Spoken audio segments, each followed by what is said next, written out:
Hello. Hi there. How are you? I'm good. Can you hear me okay? Yeah, can you Okay. hear me? I feel like every time I use Zoom, something is different on my computer and I I have know, I to know. change settings or something.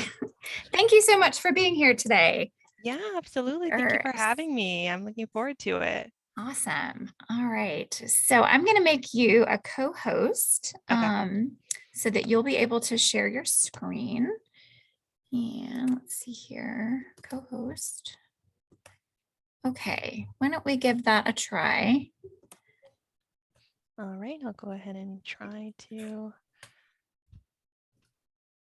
do my slides.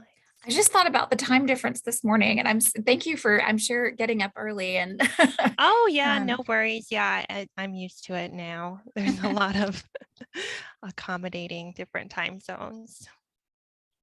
oh, that looks good. Okay, Okay, great. yeah, that should be just fine. Okay, well, perfect.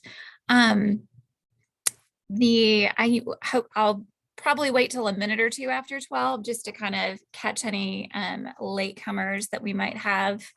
And then I usually just do a few quick announcements about upcoming stuff, and then I'll introduce you and let you Okay, take it away. sounds Um, good. I'm sure folks will have questions, so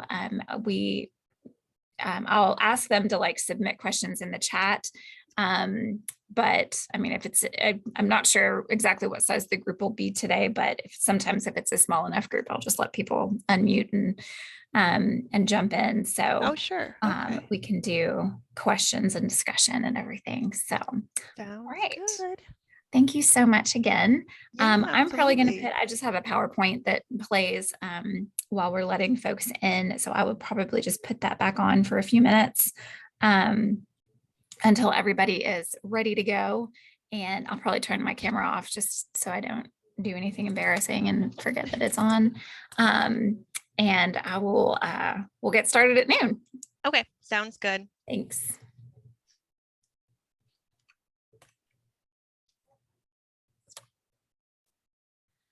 Let's see.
Hello, everybody.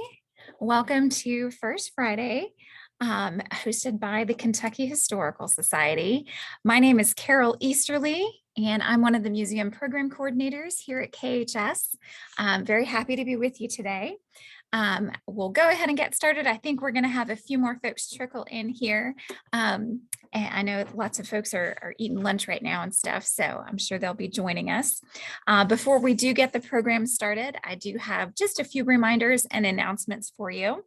As always, since we're on Zoom, just want to make sure that you keep your microphone on mute so we don't have outside sounds interrupting us. Do please feel free to keep your camera on if you would like to. Just also feel free to type questions and comments into the chat throughout the program at any time. We'll save questions for the end, but you're welcome to use the chat throughout the program.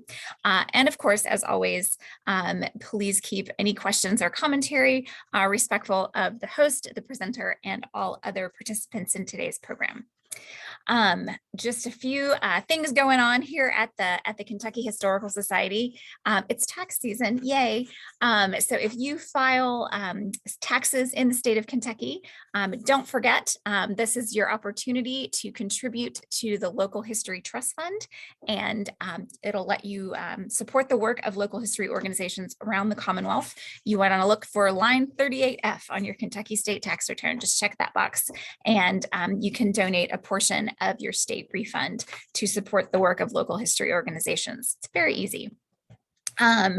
Then let's see, Kentucky Ancestors Season 2, that is coming up. Going to be airing on stations throughout Kentucky. So take a look at our website to find out what the station closest to you is.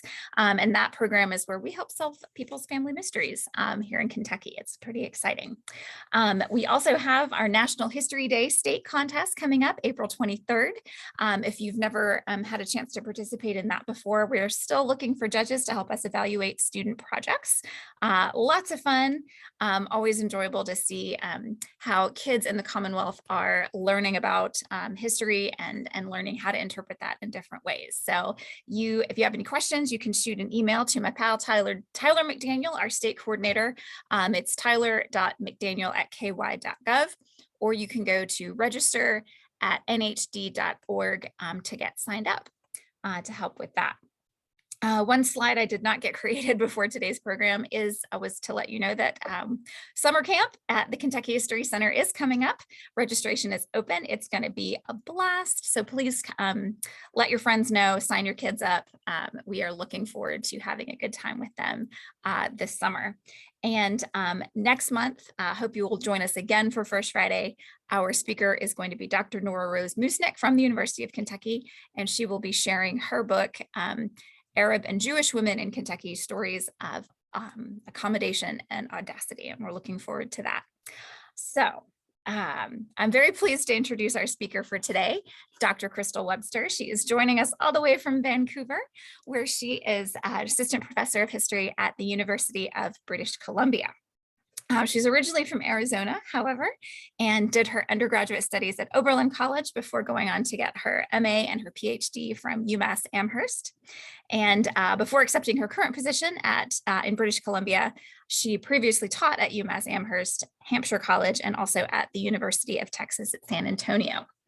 Her research focuses on the experiences of Black children in early America, and her work has been supported by numerous grants and research fellowships from organizations such as the Gilder Lehrman Center, the Andrew W. Mellon Foundation, the Massachusetts Historical Society, and others.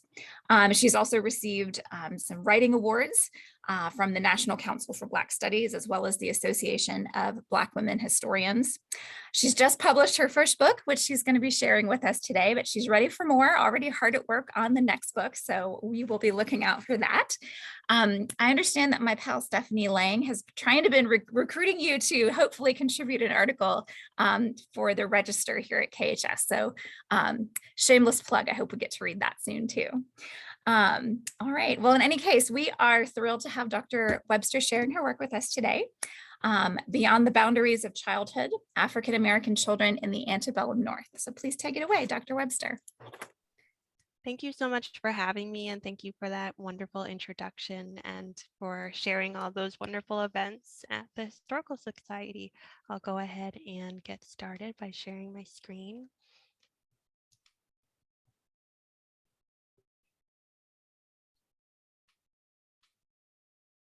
Okay, so I'm joining you from Vancouver, British Columbia, and I'm grateful to be a guest on this land that is the traditional, ancestral, and unceded territory of the Musqueam people. And indeed, what we call North America is on Native land, and the New World was built on the backs of kidnapped and enslaved Africans. I really think it's important that we acknowledge that. And for those of you who are interested in learning more about the places that you live and work, you can visit native-land.ca. And if you're interested in supporting anti-racist activism, the Global Black Lives Matter Network. It's such an honor to be here to have this discussion about my book, Beyond the Boundaries of Childhood. This book focuses on Black children in the US North from 1780s until the Civil War, and it's situated in the North because of the very fraught and complicated transition from slavery to freedom in the region. And I take on the phenomenon of Northern emancipation, and in particular, gradual emancipation, which I'll explain in more detail because of the very specific experiences of Black children in this process. The book challenges the idea that slavery ended for Black children in the North after freedom was granted to the region. And the book is very child-centered. So I wanted to take a minute just to talk about the child focus of the book. So I construct my narrative using a child-centered historical focus. And this is because I was wholly invested in imagining the world of slavery and freedom from the perspective of children and challenging adult-centered narratives. Most of what we read in the world and also in history is from adult-centered lenses. So I really wanted to focus on children and construct the world from them. So I resisted the impulse to focus on who or what Black children grew up to be, their lives as adults, and instead argued that their childhoods were significant in the moment of childhood, and that their actions, even actions that we might dismiss as being childish, were political for those reasons, that they were claiming childhood and in the process claiming freedom. To explore this, I focus on themes of Black children's play and their institutionalization, as well as their work and their schooling and adult activism. And today I'll focus on their work. An important context for my book is the changing nature of both slavery, but also the changing status of children at the time. By the 19th century and at the moment of the start of emancipation in the North, modern treatment of children evolved to consider childhood a separate stage of development.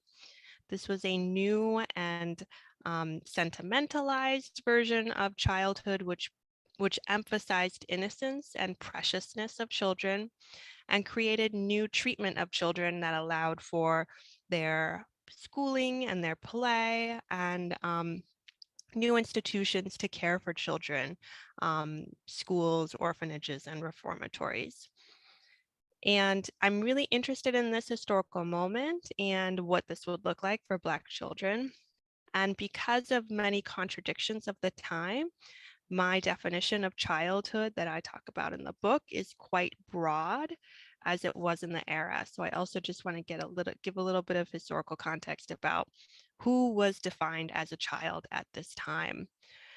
So some people were defined as children if they were unmarried, others if they could consent, others if they were deemed capable or incapable rather of committing a crime. And these are some of the legal definitions of childhood, but they were inconsistently applied, especially to children of color and to Black children. Black children specifically at this time are prior to emancipation considered enslaved chattel property.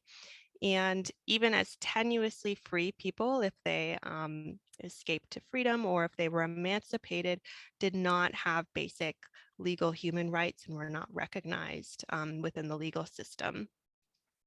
Dominant society applied definitions of childhood and adulthood to African Americans strategically at different moments. And the main and sort of clear usages of a focus around age and development for Black children would be around the institution of slavery, which associated age and physical development with a financial value and financial worth. So this historical context led me to the central problem of my book, which is how did Black children respond to these evolving ideas of childhood from which they were being excluded? And how do we get at their voices in the historical archive? So I encountered this problem through the work of Black feminist scholars, Ntozake Shange and For Colored Girls, who wrote Being Alive, Being a Woman, and Being Colored is a Metaphysical Dilemma I Haven't Conquered Yet. And to me, this captured exactly what I imagined this experience to feel and look like for Black children, which would be this kind of metaphysical dilemma of contradictions and paradoxes as they tried to navigate the changing world of childhood and of slavery. So for example, if they worked efficiently, they were seen as natural born laborers, which justified the exploitation of their labor. If they worked inefficiently, then they were seen as lazy, which justified ideas of racial inferiority. They were also at the same time praised for being mature or acting older than they were, a process which adultified them. And they were ridiculed for being playful. They had access to new spaces, schools, reformatories, but these were often harmful and sometimes deadly spaces for them once that they were inside. So these contradictions of childhood were rendered physically in spaces, in the orphanages and schools, and then also sort of in states of childhood, states and statuses like dependency and innocence and deviance. And this allowed me also to get at childhood beyond what we think of as just about age and just about child bodies, but to think about childhood and Black children's negotiation of this as a kind of form of resistance, that when Black children claimed childhood, they were claiming freedom. And while these sites were being constructed and reconstructed and torn down, so too were ideas of childhood at the age. There were many forms of violence that Black children experienced throughout this process. Violence of visibility in new spaces, violence of exploitation, violence of confinement, and then today I'm going to talk a bit about the violence and exploitation of their labor. Northern Black children made up a small percentage of the overall population of enslaved people at the time in the United States, yet their lives tell us so much about the institution of slavery and about the process of emancipation.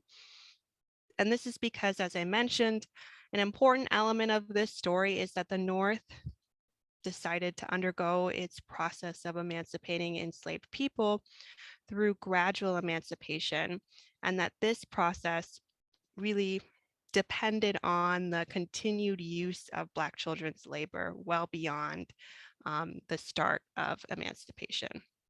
And this is a hugely understudied phenomenon because most scholars have looked at this from the perspective of adults and from the perspective of reformers as a very progressive moment. So most northern states emancipated gradually their populations, beginning with Pennsylvania, which was the first to begin the process in 1780. Pennsylvania's law freed children of enslaved parents after they turned 28. And then Rhode Island and Connecticut followed, instituting gradual emancipation acts, which allowed for emancipation at age 25. New York began its process, granting freedom at age 25 for women and 28 for men. And New Jersey was the last state to issue gradual emancipation in 1804 for ages 21 for women and 25 for men. And in all of these spaces, all of these states, they thereby defined childhood and adulthood quite differently for Black children who had to reach these ages of maturity, which, as I said, were as old as 28.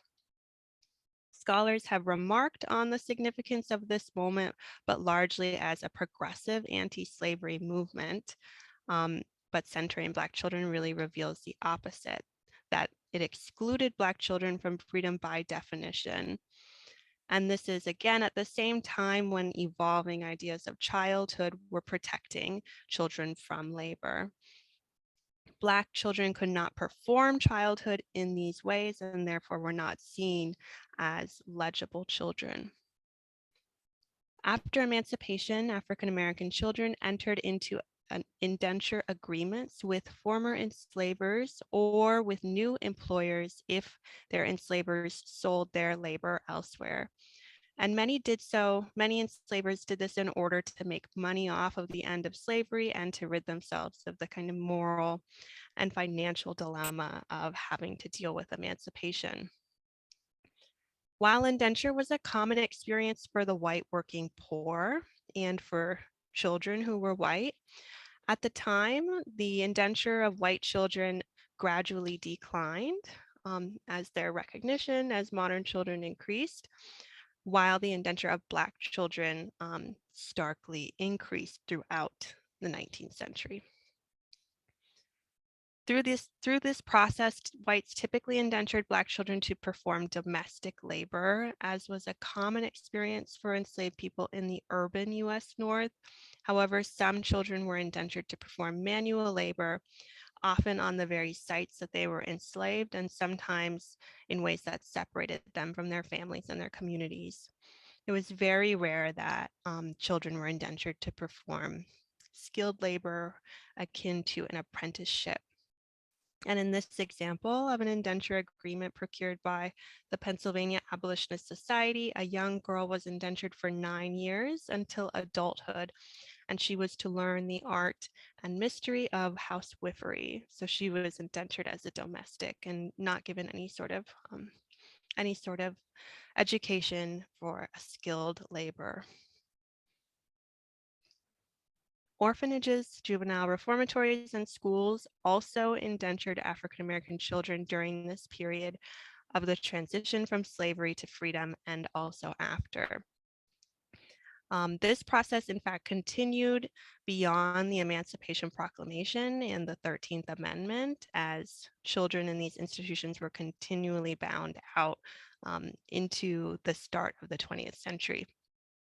And this is because many reformers viewed indenture as a necessary element of Black progress and believed that children were meant to prove themselves as productive members of society.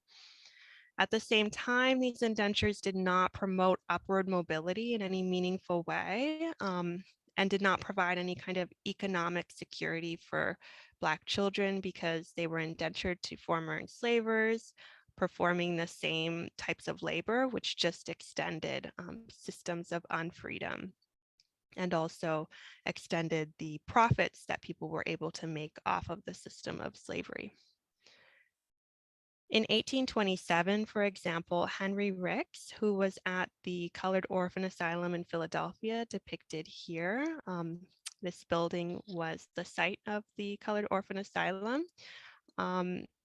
He turned 8 years old, and at that age, the administrators at the orphanage had determined that all children were to be bound out and indentured.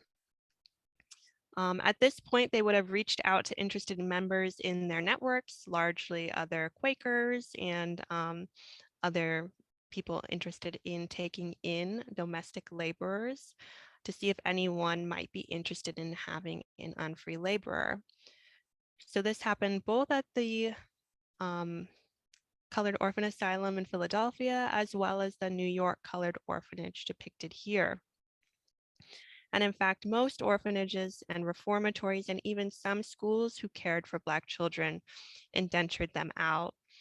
As parents like those that of Henry Ricks had a living mother, relinquished guardianship to these orphanages, they could then indenture them without the approval of the parents. These institutions then sent children to entirely new cities and towns to perform different types of labor and also cycled them in and out of different homes. If children misbehaved or ran away, as they often did, they were then sent back to the orphanage, punished, or also sent to the House of Refuge for Juvenile Offenders. Other institutions also indentured Black children, including those created by abolitionist societies. Abolitionist societies balanced their mission of fighting for the end of slavery and securing education and jobs for newly freed people with their own ideas of productivity and citizenship of the Black community. And they also considered the needs of future employers and of the other abolitionists in their networks. And in doing so, they did not view children solely within the category of the child, but saw them always as potential laborers or potential contributors to society in other ways, or as what they might be when they grow up. And in this way, Black children's race overwhelmed their access to ideas of childhood. This is really clear in the records of the Clarkson School, which was run by the Pennsylvania Abolitionist Society, shown here. And this record is from the attendance book of the Clarkson School, which shows the children who are coming to school, their names, their ages, and where they lived. And so at the front of this attendance record are these lists of children, but then at the back are requests for indentured laborers. The vast majority of the inquiries were for young female domestics around the ages of 13 or 14, but also included very specific requests for different types of children by gender, as well as by physical attributes. So here, someone has requested 3 lovely looking boys of 12 to 14 years old to work in their homes. Rachel N. Mather also requested an orphan girl of 10 or 12 years of age. And in this example, Miss English requests a girl from 10 to 12 years of age, agreeable looking and not very dark, wanted as soon as possible. Black children who were light-skinned were frequently requested, and this preference for skin tone represented an adherence to racial hierarchies, which were also reproduced in the North.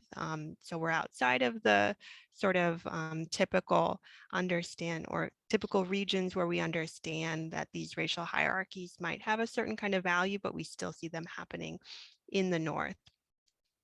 And this racial hierarchy mirrored the racial economics of the South, in which enslaved people with lighter skin were sometimes sold at higher values. Yet here at the Pennsylvania Abolitionist Society, we're dealing with a society that is working directly towards the end of slavery in the South, while at the same time having this direct role in the indenture of Black children in the North. And the requests for orphans in particular, as well as for girls, were quite numerous. And in these requests, I read violence and abuse in the silences and the spaces of exclusion in these archival records. Black girl domestic laborers were particularly vulnerable to abuse, particularly sexual abuse, due to their close and intimate proximity with enslavers or employers.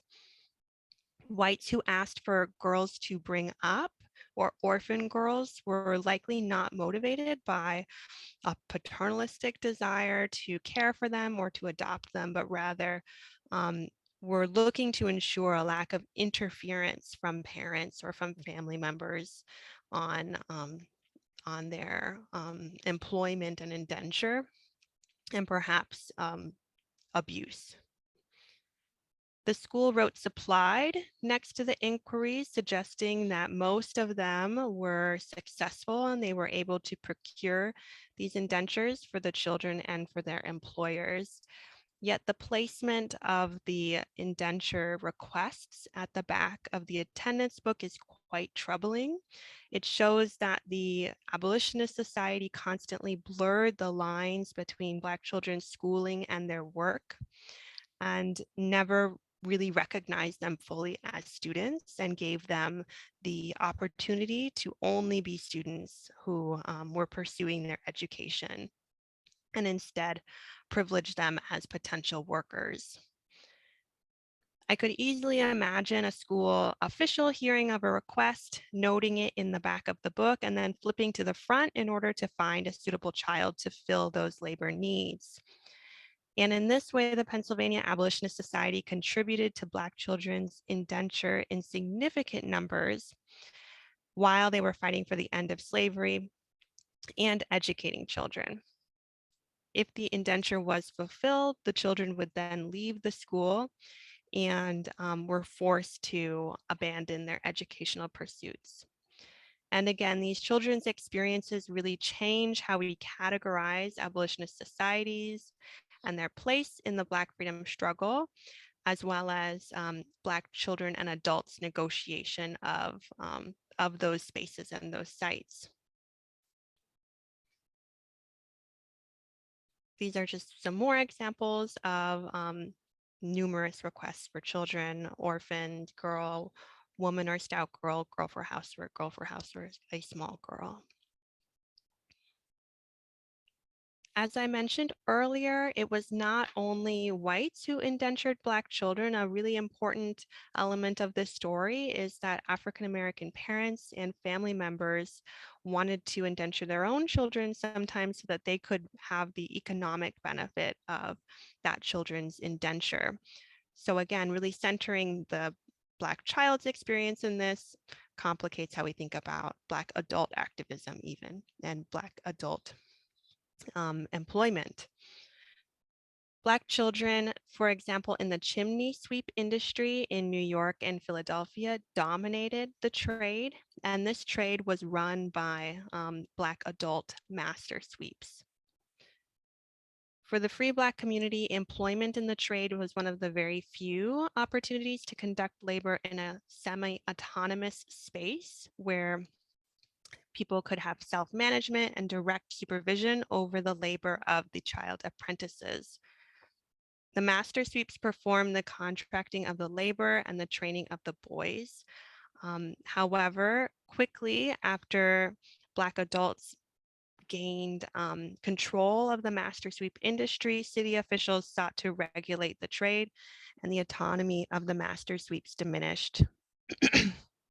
New York's Common Council and the New York Manumission Society, again, another abolitionist society, worked together to fight to regulate the trade and remove power from the Black master chimney sweeps in the early 19th century.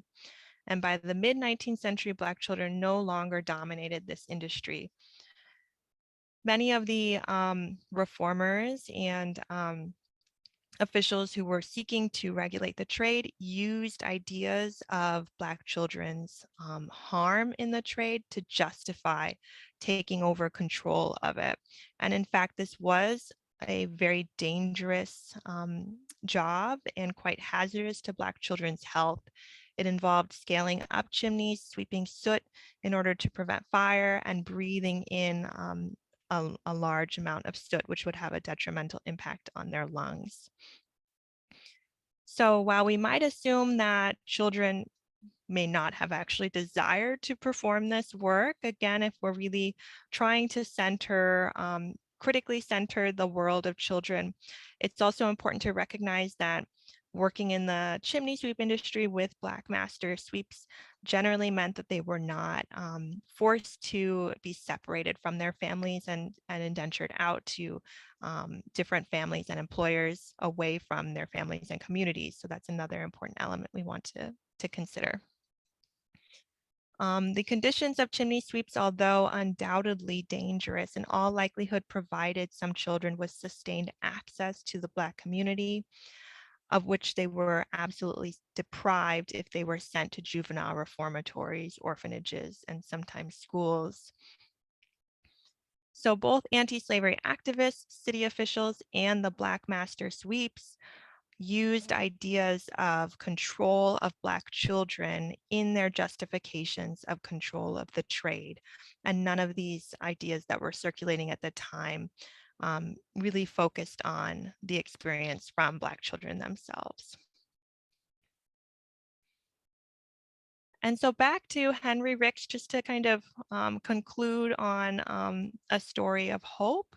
Like the chimney sweeps, Black children who were not indentured did not experience childhoods free from labor. They were then typically indentured by their own families.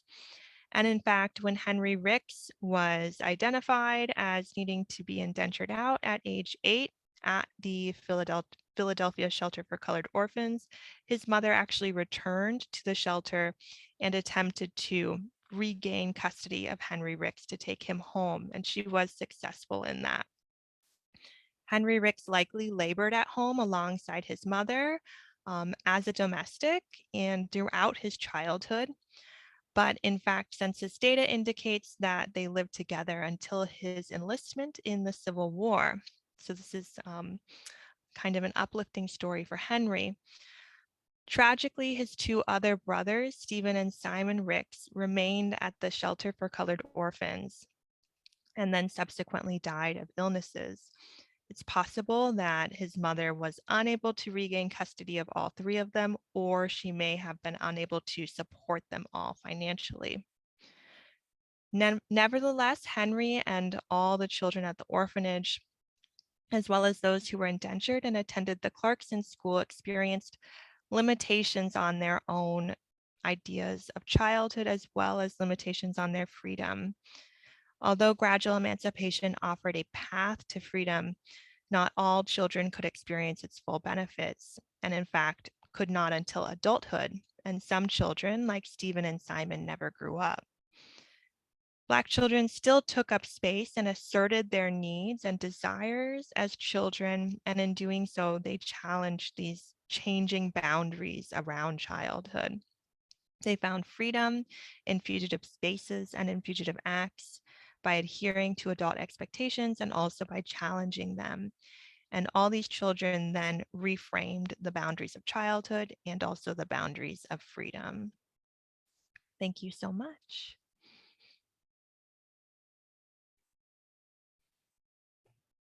Thank you. Thank you so much, Dr. Webster.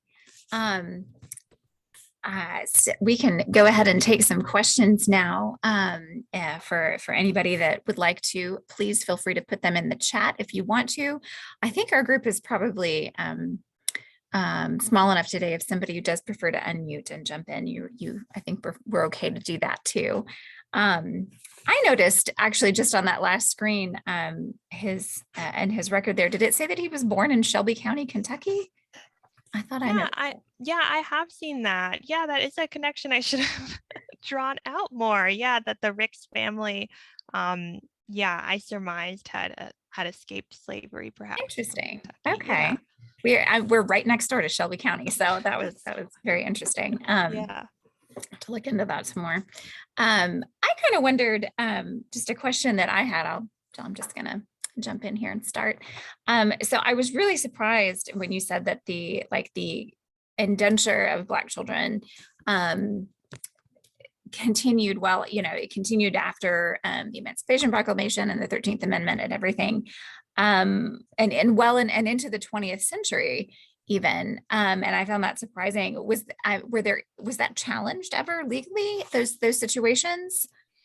That's a great question. So Absolutely. As we move to the later part of the 19th century, this is also when child labor laws are becoming popular. And again, sort of state protection of children is becoming more of a thing.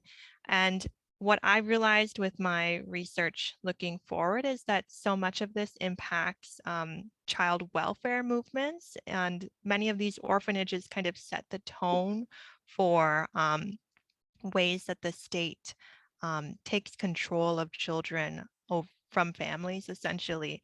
And so while some of these children have parents living, they're still considered orphans because maybe their parents have been identified as being unable to care for them, or have voluntarily relinquished guardianship because they're in this very vulnerable situation, transitioning from slavery to freedom.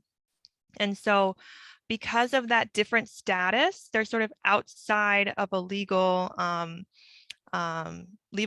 protection in some ways, and also outside of interference from their families. And this is a problem that I saw develop as these institutions become much more recognized and influential in the later part of the 19th century.